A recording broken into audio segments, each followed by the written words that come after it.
தந்தி நேயர்களுக்கு வணக்கம். Doctor time நிகழ்ச்சிக்கு உங்களை வரவேற்பது நான் வைகரை வருணன்.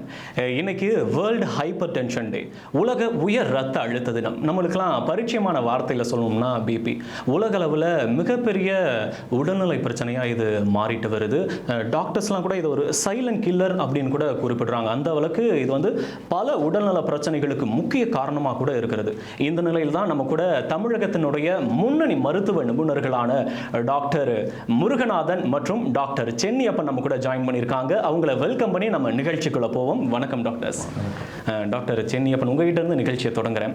இந்த பிபின்றது மக்களுக்கு தெரியும். இந்த ரத்த அழுத்தம், உயர் ரத்த அழுத்தம் அப்படின்னா என்ன, ரெண்டுக்கும் என்ன வித்தியாசம்னு நம்ம சேனலை பார்க்குற சாமானியர்களுக்கும் புரிகிற வகையில் சொன்னீங்கன்னா நிகழ்ச்சி தொடக்கம் சரியாக இருக்கும்.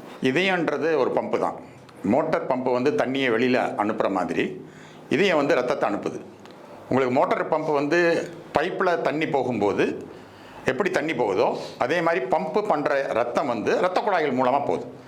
அந்த இரத்த குழாய்களில் ரத்தம் போகும்போது அதோட சுவர்களில் இந்த போகிற ரத்தம் அழுத்தம் கொடுக்கறது தான் ரத்த அழுத்தம் சொல்கிறேன். நான் சாதாரணமாகவே ரத்த அழுத்தம் இருக்கணும், ஒரு நம்பருக்கு இருக்கணும். சாதாரணமாக அந்த ரத்த அழுத்தம் இருக்கும். சில சமயம் அந்த இரத்த குழாய்கள் அதிகமான எதிர்ப்பு சக்தியை இந்த ரத்தத்திலிருந்து இதயத்திலிருந்து வரக்கூடிய ரத்தத்துக்கு கொடுக்கும்போது, அதிகமான எதிர்ப்பு சக்தி அந்த இரத்த குழாய்கள் கொடுக்கும்போது அது உயர் ரத்த அழுத்தமாக மாறுது. அதனால அந்த நம்ம சொல்ற அந்த எண்கள் மிக அதிகமாக போகிறது. அதுதான் ரத்த அழுத்தம்ன்றது. சாதாரணமாகவே ஒரு எண்கள் இருக்கணும். அது சாதாரண முறையில் அந்த இரத்த குழாய்கள் கொடுக்கக்கூடிய அழுத்தம். அந்த இரத்த குழாய்கள் அதிகமான நோய்வாய்ப்பட்டு அதிகமான எதிர்ப்பு சக்தியை ரத்தம் வெளியில் அனுப்பும்போது, அந்த அதிகமான எதிர்ப்பு சக்தி அந்த இரத்த குழாய்கள் கொடுக்கும்போது உயர் ரத்த அழுத்தம் நம்மளுக்கு பெறுகிறது. எந்த அளவை தாண்டினா இது அபாயம், எப்போ மக்கள் உஷாராகணும்?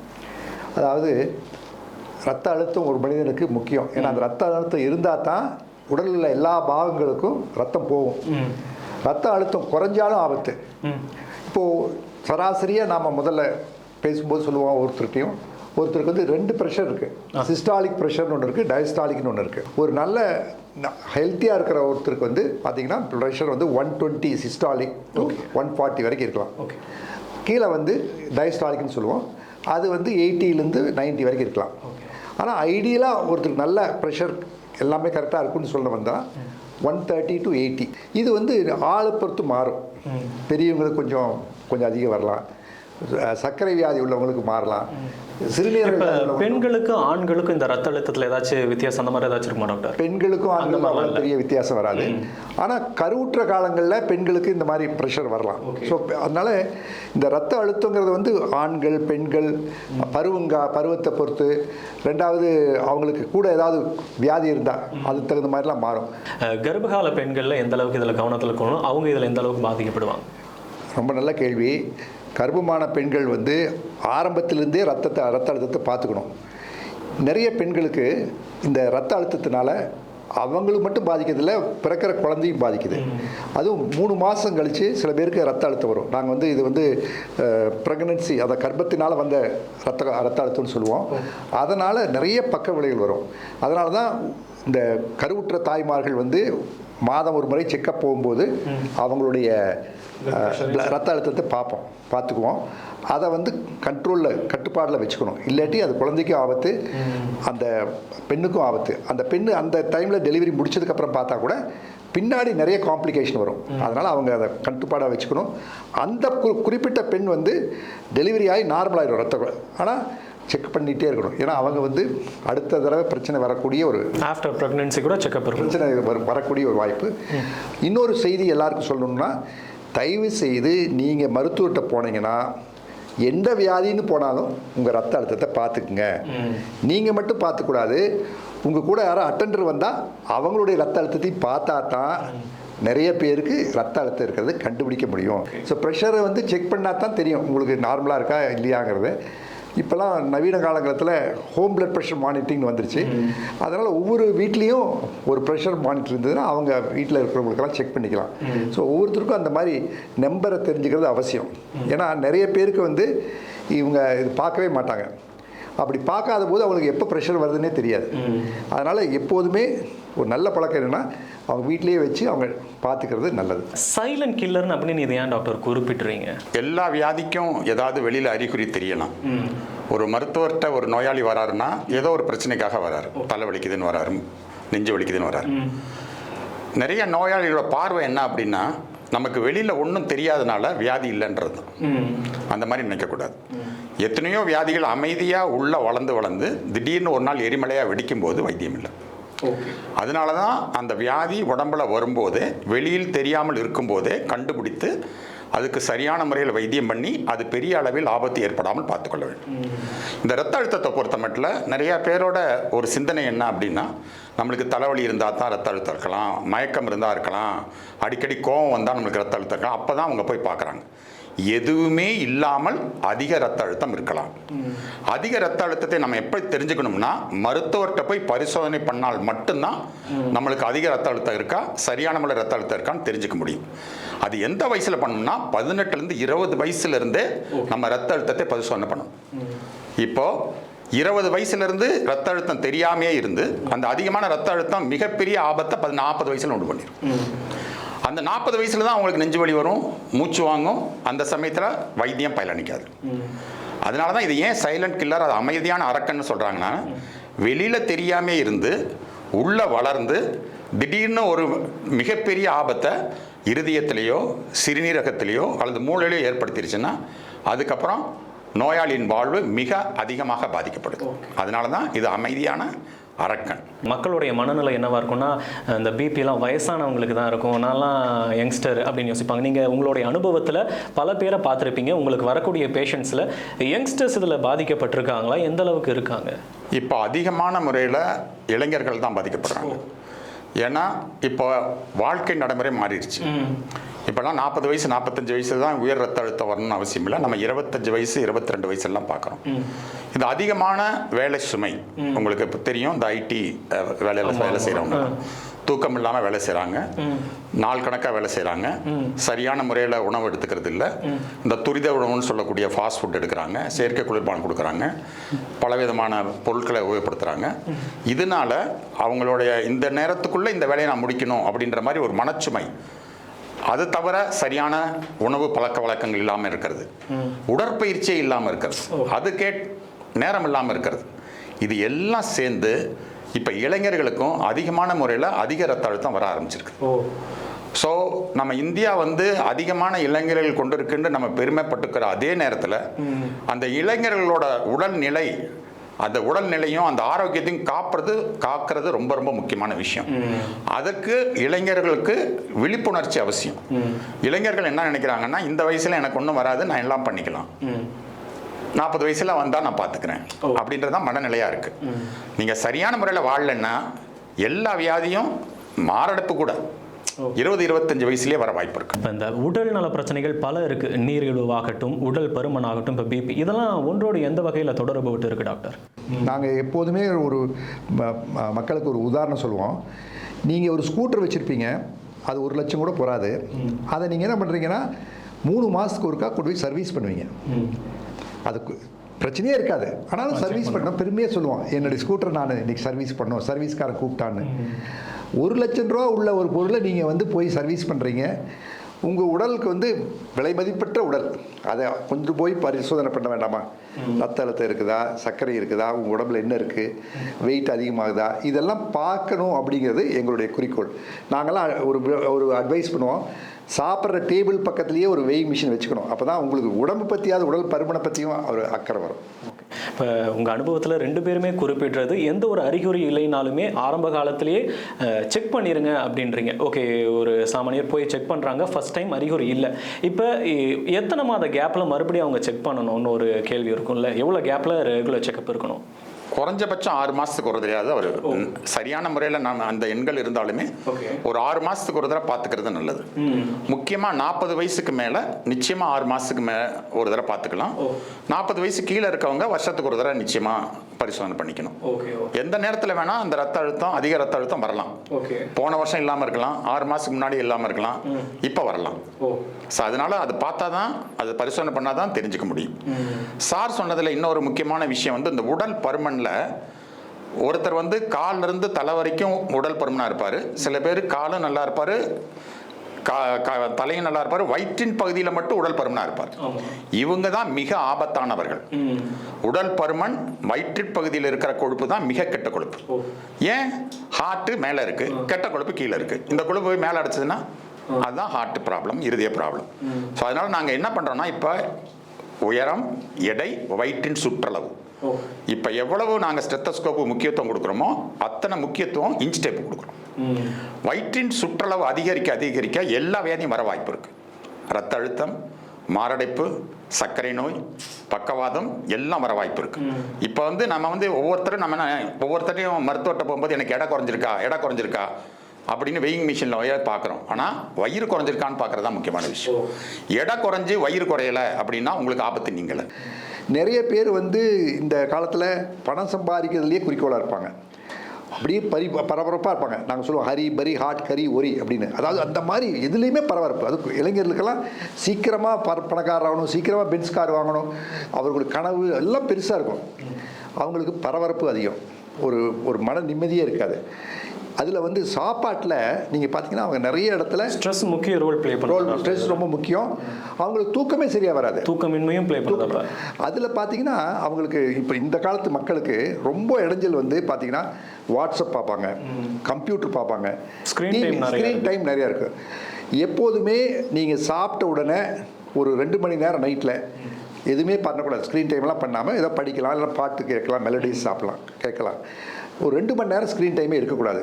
இப்போ இருக்கிற மக்களில் பெரியவங்க கூட சரி பார்த்திங்கன்னா, பெண்கள் வந்து சீரியலை பார்த்துட்டு நைட்டு உட்காந்து டிவி பார்ப்பாங்க.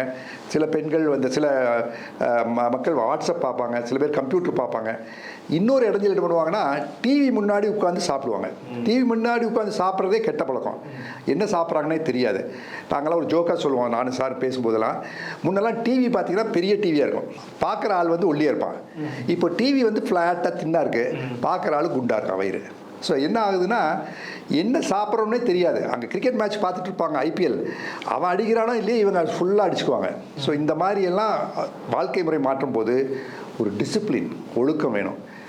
ஒவ்வொரு மனிதனும் ஒரு 150 நிமிடம் வாரத்தில் உடற்பயிற்சி செய்யணும். உடற்பயிற்சிங்கிறது வந்து பெரிய ஜிம்முக்கெல்லாம் போக வேண்டியதில்லை, நல்லா நடைப்பழக்கணும், அதை வந்து பிரிஸ்காக நடக்கணும். அதே மாதிரி உப்பு ரொம்ப முக்கியமான விஷயம். இந்த உப்பு வந்து ரத்த கொதிப்புக்கு, ரத்த அழுத்தத்துக்கு ரொம்ப முக்கியம். உப்பு அதிகமாகும் போது தான் ரத்த அழுத்தம் வருது. நிறைய பேர் வந்து சொல்லுவாங்க, சார் நான் வந்து தயிர் சாப்பிடும்போது உப்பே போட மாட்டேன்னு. அது மட்டும் பிரயோஜனம் இல்லை. மோரில் குழம்புல, சாம்பாரில், பொரியலெல்லாம் கூட உப்பு இருக்கக்கூடாது. இதை தவிர கண்ணுக்கு தெரியாத உப்புகள் நீங்கள் சாப்பிடுவீங்க. நீங்கள் போகும்போது சிப்ஸு, அப்பளம், ஊறுகாய், இதில் எல்லாம் உப்பு இருக்குது. இப்போ ஒரு விழிப்புணர்வு நாங்கள் கொண்டாடுறோம், இளைஞர்கள் மத்தியில் தான் அது வருது அதிகம். எதை வாங்கினாலும் பார்க்கணும், ஃபுட்டு என்ன இருக்குது, இதில் என்ன கொழுப்பு சத்து எவ்வளவு, உப்பு சத்து எவ்வளவு, இதெல்லாம் பார்த்து தான் நீங்கள் பார்க்கணும். துரித உணவு அவாய்ட் பண்ணணும். நாங்கள் எப்போதுமே சொல்லுவோம், துரித உணவு அதிகமாக சாப்பிட்றவங்களுக்கு துரிதமாக மருத்துவமனைக்கு போயிட வேண்டிய சூழ்நிலை வந்துடும். டாக்டர் குறிப்பிட்டாங்க வாழ்க்கை முறையில் என்னென்னலாம் பண்ணலாம், பிபி இருக்கவங்க குறிப்பிட்டாங்க. இது தவிர்த்து ட்ரீட்மெண்ட் என்ன டாக்டர் பிபிக்கு? இந்த வாழ்க்கை நடைமுறைகள் தான் அஸ்திவாரம். மருந்துகள் வந்து கட்டடம். அஸ்திவாரம் இல்லாமல் கட்டடம் கட்ட முடியாது. ஸோ வாழ்க்கை நடைமுறைகள் வந்து உணவு கட்டுப்பாடு, உடற்பயிற்சி, மன அமைதி, நல்ல பழக்க வழக்கங்கள். 5வது தான் மருந்து. இதுதான் பஞ்சதந்திரம். இந்த 5 சேர்ந்து இருந்தால் தான் நம்ம எந்த வியாதியுமே கட்டுப்படுத்த முடியும். முக்கியமாக ரத்த அழுத்தத்தை கட்டுப்படுத்த முடியும். ஸோ இந்த வாழ்க்கை நடைமுறைகள்லாம் கண்டுபிடிச்சோம், அவருக்கு இதை கண்டுபிடிச்சோம், ரத்த அழுத்தம் இன்னும் சரியாக வரல, சரியான எண்களுக்கு வரலன்னா நம்ம மருந்துகளை உபயோகப்படுத்துகிறோம். மருந்துகள் பலவிதமான மருந்துகள் இருக்கு. அந்த பலவிதமான மருந்துகள் எந்தெந்த நோயாளிக்கு என்னென்ன, சார் சொன்ன மாதிரி என்னென்ன கூட என்னென்ன பிரச்சனைகள் இருக்கு.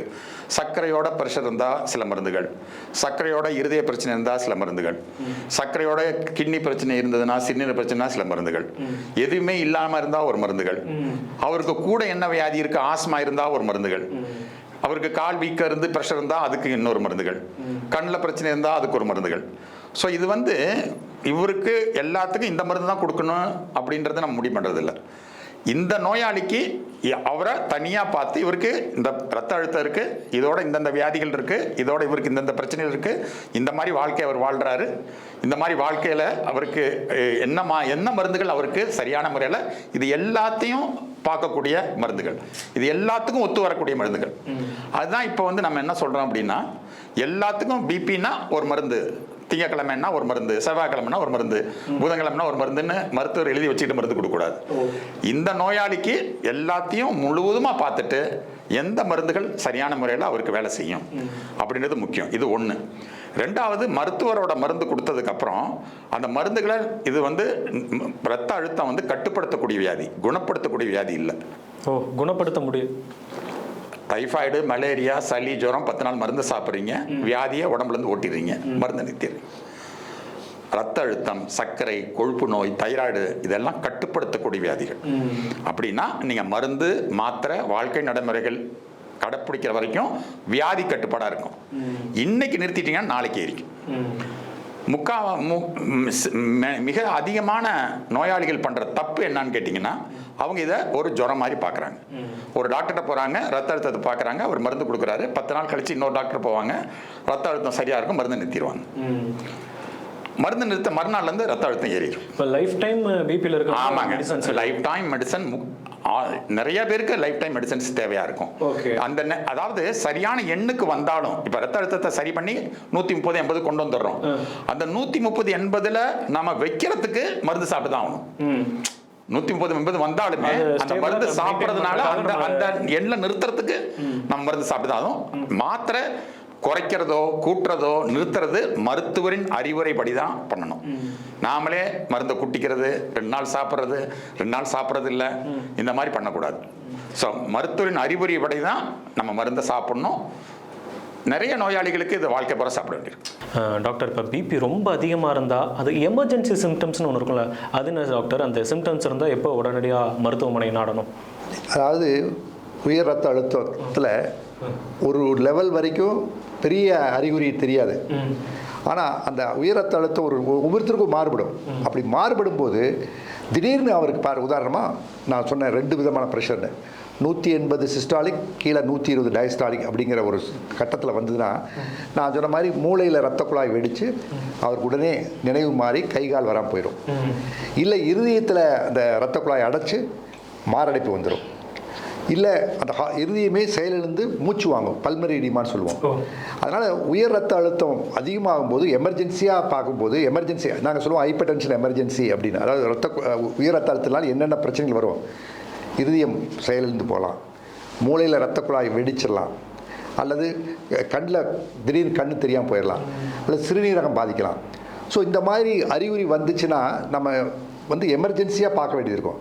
இந்த மாதிரி எமர்ஜென்சி வரக்கூடாதுங்கிற காரணத்தினால தான் நாங்கள் முதல்லையே ப்ரெஷரை பார்த்துக்குங்க, கண்ட்ரோல் பண்ணுங்க. இப்போ இவர் சொன்ன மாதிரி மாத்திரையை காய்ச்சல் நினச்சிட்டு நிறைய படித்தவங்களே, சார் நான் சாப்பிட்டேன், எனக்கு பிபி எல்லாம் கண்ட்ரோல் ஆயிடுச்சு, அதனால் நான் நிறுத்திட்டேன் அப்படின்னு சொல்லுவாங்க. அப்படி சொல்லவே கூடாது. வாழ்நாள் முழுவதும் சாப்பிட்ணும், கண்டிப்பாக சாப்பிட்ணும். சடனாக நிறுத்தினா கூட பிபி ரொம்ப ஏறிடும். ஓகே டாக்டர், நம்ம நிகழ்ச்சியோட இறுதி கட்டத்துக்கு வந்துக்கும். உங்களுடைய நிறைவு கருத்தா நேயர்களுக்கு நீங்கள் என்ன சொல்ல விரும்புகிறீங்களோ சொல்லலாம். 18-20 வயசில் உங்கள் ரத்த அழுத்தத்தை பரிசோதனை பண்ணிக்கிங்க. பரிசோதனை பண்ணி ரத்த அழுத்தம் இருந்ததுன்னா அதுக்கான சரியான வாழ்க்கை நடைமுறைகள், மருந்துகளை உட்கொண்டு ரத்த அழுத்தத்தை அதிகமாகாமல் பார்த்து கொண்டு அதிலிருந்து வரக்கூடிய பக்க விளைவுகளிலிருந்து காப்பாற்றிக் கொள்ளுங்கள். வாழ்க்கை முழுவதுமாக உங்களுக்கு வைத்தியம் தேவை இருக்கிறது அப்படின்றதை புரிந்து கொள்ளுங்கள். மருத்துவரின் அறிவுரைப்படி தான் மருந்துகள் சாப்பிட வேண்டும் என்பதையும் புரிந்து கொள்ளுங்கள். மருந்துகள் மட்டும் இதுக்கு பயனளிக்காது, வாழ்க்கை நடைமுறைகள் ஒரு அஸ்திவாரம் என்பதையும் புரிந்து கொள்ளுங்கள். குறிப்பாக வாழ்க்கை முறையில் சேஞ்சஸ் பண்ணுன்றீங்க. உணவு வகையில் எதை அதிகமாக சேர்த்துக்கணும், எதை அதிகமாக தவிர்க்கணும் டாக்டர்? நான் இந்த வயிற்றுப்பகுதியை பற்றி சொன்னேன். இந்த வயிற்றுப்பகுதிக்கு முக்கியமான காரணமே அரிசி தான். இந்த வெள்ளை அரிசி சாப்பிடும்போது தான் நம்மளுக்கு சவுத் இந்தியர்கள், அதாவது தென்னிந்தியர்களுக்கு அதிகமான முறையில் வயிற்று பகுதி பெருசாக இருக்குது. அதாவது நாங்கள் இப்போ என்ன சொல்லணும்னா, அரிசியை குறைச்சிருங்க, அரிசியை குறைச்சி காய்கறிகள் நிறையா சாப்பிடுங்க. இப்போ நம்ம நோயாளிக்கு சொல்லக்கூடிய மிக முக்கியமான ஒரு அறிவுரை என்னென்னா, தொட்டுக்கிறத சாதம் மாதிரியும் சாதத்தை தொட்டுக்கிற மாதிரியும் சாப்பிடுங்க. அரிசியை குறைச்சிக்கிட்டு காய்கறிகள் நிறையா சாப்பிடுங்க. அந்த காய்கறிகளில் பச்சை காய்கறிகள். இந்த ரத்த அழுத்தத்துக்கு இப்போ என்ன கண்டுபிடிச்சிருக்காங்கன்னா, பீட்ரூட் ரொம்ப நல்லதுன்னு கண்டுபிடிச்சிருக்காங்க. பீட்ரூட், அந்த பீட்ரூட் ஒரு முக்கியமான ஒரு பொருளை கொடுக்கும்போது இந்த ரத்த குழாய்கள் விரிவடைகிறது. இந்த ரத்த குழாய்கள் விரிவடையும் போது அதுக்கு உள்ளே இருக்கிற ரத்த அழுத்தம் கம்மியாகுது. ஸோ அதனால் இந்த பீட்ரூட்டையும் சேர்த்துக்கிட்டு வாரத்தில் 2-3 நாளைக்கு பீட்ரூட் ஜூஸோ அல்லது பொரியலோ சேர்த்துக்கிறது நல்லது. சராசரி மனிதன் நல்ல உணவு பழக்கம் வேணும். அதுக்கு தான் சொல்லுவோம் ஹெல்த்தி டயட்டு. அந்த ஹெல்த்தி டயட்டில் வந்து நிறைய காய்கறிகள், நார்ச்சத்துகள் உள்ள உணவுகள் சாப்பிடணும், உப்பு குறைச்சலாக சாப்பிடணும். நல்ல நார்ச்சத்து பழ வகைகள் சாப்பிட்டாலே ஒரு ரத்த அழுத்தம் உள்ளவங்களுக்கு 8லேருந்து 10 மில்லிமீட்டர் சிஸ்டாலிக் ப்ரெஷர் குறையும். இதுக்கு நாங்கள் டேஷ் டயட்னு சொல்லுவோம். நம்ம ஊரில் பார்த்தீங்கன்னா யாருமே வந்து காய்கறிகள் பழங்கள்லாம் சாப்பிட்றதில்ல. அவங்க வந்து விஞ்ஞானபூர்வமாக என்ன சொல்லியிருக்காங்கன்னா, ஒருவர் வந்து 3லேருந்து 4 முறை servings of fruits and vegetables சாப்பிடணும்னு சொல்கிறாங்க. அதை நம்ம சாப்பிட்றதில்ல. அதே மாதிரி உப்பு நம்ம கட்டுப்படுத்தணும்னு சொல்கிறோம், அந்த உப்பையும் கட்டுப்படுத்துறதில்ல. அப்புறம் கொழுப்புச்சத்து நிறைய சேர்த்திக்கிறோம். ஏன்னா நான் எப்போதுமே பார்த்தீங்கன்னா ரத்த அழுத்த உடையவங்களுக்கு கொழுப்புச்சத்து அதிகமாக இருக்கும், உடல் பருமன் இருக்கும், சர்க்கரை இருக்குது, எல்லா கெட்டவங்களும் ஒன்று சேருவாங்க. அதனால் அந்த உணவு பழக்கத்திலேயே நம்ம பெரும்பாலும் இதை கட்டுப்படுத்தலாம். முக்கியமான விஷயம் தூக்கம். நிறைய பேருக்கு வந்து தூக்கமே சரி வரல. இளைஞர்களே சொல்கிறாங்க என்னால் தூங்க முடியலன்னு சொல்லி. அதுக்கு தூங்கும்போது ஸ்லீப் ஹைஜீன் சொல்லுவோம். அதை வந்து தூங்குறதுக்கு முன்னாடி கண்டிப்பாக 2 மணி நேரத்துக்கு முன்னாடி நீங்கள் இந்த வாட்ஸ்அப்பு, டிவி இதெல்லாம் நிறுத்திட்டு அமைதியாக தூங்கணும். அதுக்கு தூங்குறதுக்கு முன்னாடி எதாவது படிக்கலாம், இல்லை நல்ல பாட்டு கேட்கலாம். உங்களுடைய யோகா மெடிடேஷன்லாம் பண்ணால் இன்னும் நல்லது. இந்த நிகழ்ச்சியில் கேட்ட நல்ல செய்திகளை மற்றவர்களுக்கும் சொல்லி எல்லோரும் நலமாக இருந்து ஒரு வலுவுள்ள இந்தியா, ஆரோக்கியமுள்ள இந்தியா, ஆரோக்கியமான உலகத்தை படைப்போம் என்று எல்லோரையும் விரும்பி கேட்டுக்கொள்கிறேன். நன்றி, வணக்கம். நன்றி டாக்டர். 2 பேருக்குமே நன்றி. தந்தி டிவியோட டாக்டர் டைம் நிகழ்ச்சியில் கலந்து கொண்டு மக்களுக்கு புரிகிற வகையில் நிறைய விஷயங்களை தெளிவாக எக்ஸ்பிளைன் பண்ணீங்க. 2 பேருக்குமே ரொம்ப நன்றி. நேயர்களே, மீண்டும் அடுத்த நிகழ்ச்சியில் சந்திப்போம். நன்றி, வணக்கம்.